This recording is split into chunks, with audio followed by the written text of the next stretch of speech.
अशा पद्धतीने सर्व संतांनी सर्व प्रकारे प्रयत्न केला तरी पण मात्र लोकांमध्ये बदल होत नाही। तेव्हा नाथ महाराजांच्या अंतःकरणाला खूप मोठं दुःख झालं आणि नाथ महाराज असे जे वर्ग आहेत याला मूर्ख वर्ग म्हणतात, त्यांना बघून त्यांचं अंतःकरण अत्यंत दुखवल्या गेलेलं आहे।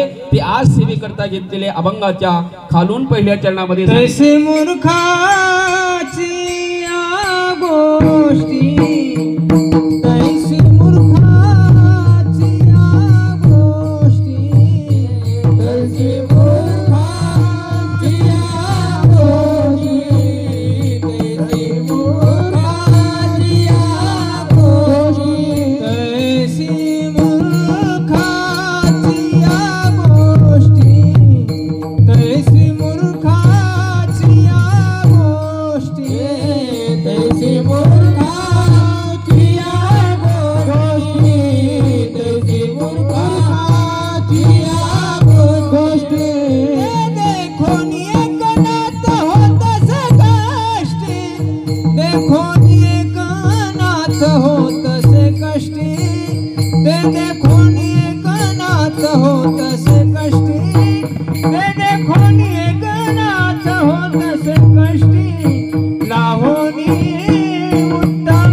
जो प्रयत्न केलेला आहे तो आपल्यासाठीच केलेला आहे। संतांचं बोलणं जरी अशा प्रकारे कटू असेल तरी पण मात्र ते आपल्या हिताचं आहे असं समजून आपण प्रत्येकाने लक्षात घेणं महत्त्वाचं आहे।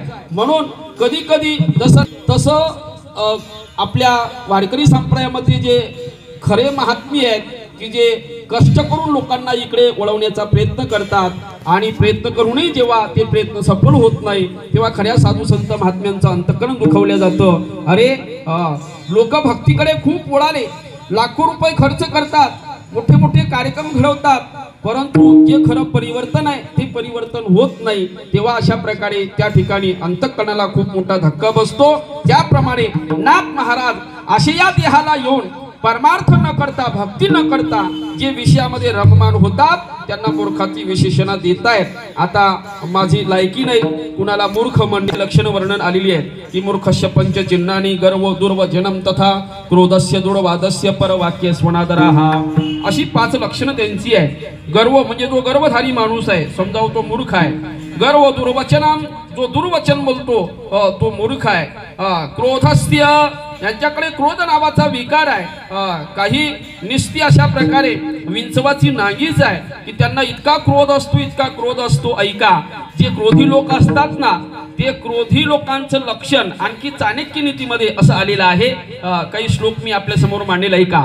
चाणक्य नीतिकार असं वर्णन करतायत की 2 वर्ग या समाजामध्ये आहे। एक वर्ग असा आहे की तो स्वर्गातून आलेला आहे आणि दुसरा वर्ग एक असा आहे की तो नरकातून आलेला आहे। मग स्वर्गातून आलेले कोण आणि नरकातून आलेले कोण याचं लक्षण चाणक्य नीतिकार वर्णन करतायत की स्वर्गस्थतानामिह जीव लोके चत्वारि चिन्हानि वसन्ति देहि दान प्रवृत्ती मधुराच वाणी देवार्चनम ब्राह्मण तर्पणंच।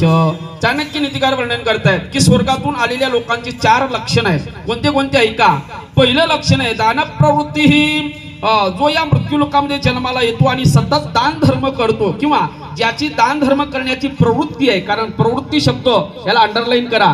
प्रवृत्ती हा शब्द अत्यंत महत्त्वाचा आहे कारण जगामध्ये खूप श्रीमंत लोक आहेत, पैसा अफाट आहे, त्यांच्याकडे पैसा नाही असं नाही, परंतु इतके कंजूस आहे त्यांच्याकडे असूनही ते दान देत नाही। म्हणून असूनही दान देण्याची प्रवृत्ती असावी तो माणूस कुठून आलेला आहे? स्वर्गातून आलेला आहे। हे पहिलं लक्षण आहे।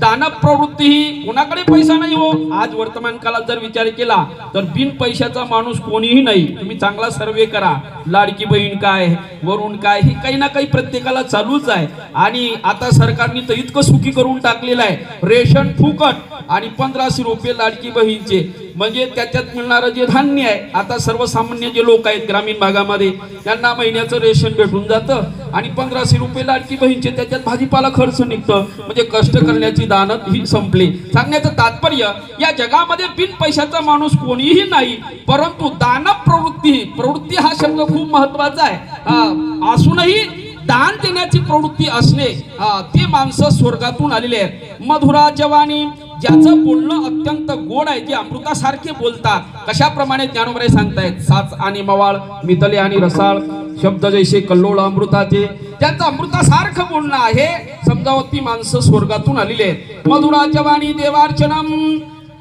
जे देवदिकांना मानतात, देवाची पूजा करतात, देवाचं अस्तित्व मानतात, ते स्वर्गातून आलेले लोक आहेत. दाना प्रवृत्ती मधुराच्या वाणी देवार्चन ब्राह्मण दर्पणंच, जे ब्राह्मण लोकांची पूजा करतात, सज्जनांची पूजा करतात, साधू संत महात्म्यांची पूजा करतात, ती माणसं स्वर्गातून आलेली आहेत. हे चाणक्य नीतिकार स्वर्गाचं लक्षण सांगतायत. आता नरकातून आलेल्या लोकांची लक्षणं ऐका. नरकातून आलेल्या लोकांची लक्षणं अशी आहे की अत्यंत कोपाहा कटुकाच्या वाणी,